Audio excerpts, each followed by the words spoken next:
the recruitment in the summer, look at their performances this season, the inconsistency, you know, they have got to get it right. Speaking of performances, we'll get on to your old club, Man United, now. What have you made? Not my old club, really. Well, you know. You're being nice now. You were. Playing night reserves we talked about. You're a boyhood United boy. What have you made of United this season? Where do you think their biggest weaknesses lie? Well, listen, Manchester United are a global football club, one of the biggest in the world. Their performance on the pitch this season hasn't been good enough. You look at the recruitment in the summer. I think there's an urgency to get a philosophy all the way through the football club. A sporting director for me is essential. The recruitment's going to be essential. I think the biggest thing that most people will say is about the processes and the way they play their identity. That is a big thing. You look at Spurs since Ange Postecoglou's gone in.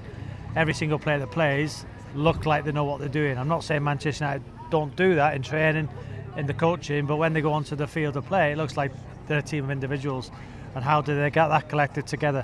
Last year, fine margins. Erik ten Hag is one of the best coaches in the world. What he did, 2 finals, Champions League football, but then the recruitment in the summer, look at their performances this season, the inconsistency, you know, they have got to get it right.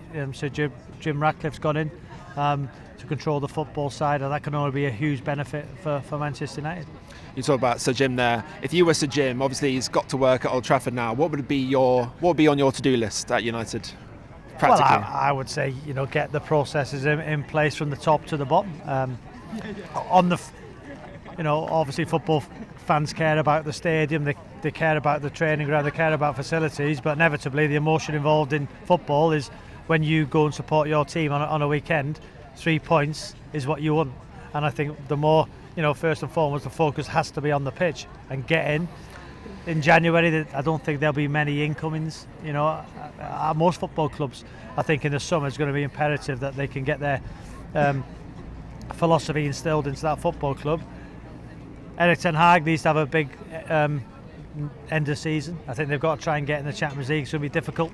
No European football now, obviously finishing bottom of their group, which is a huge blow. So again, the summer, the recruitment's key. Recruitment is the key to every football club. And your son was at United recently. Do you hope that Sir Jim Ratcliffe maybe improves the youth, brings a few more players into the first team? Well, I think that's one thing Manchester United have always been fantastic at. You look at Kobbie Mainoo, you look at Garnacho, you know, players going out on loan, not just the players at Manchester United. You know, Nick Cox and his team doing a fantastic job integrating those players into the first team. But I think Kobbie Mainoo and Garnacho are now the bar. Yeah. But you see young Joe Hugo goes out, scores on his debut for Burton at Derby. So not just the players that are in the first team, but the system they have. You know, Manchester United's youth academy is there for all to see. It's fantastic.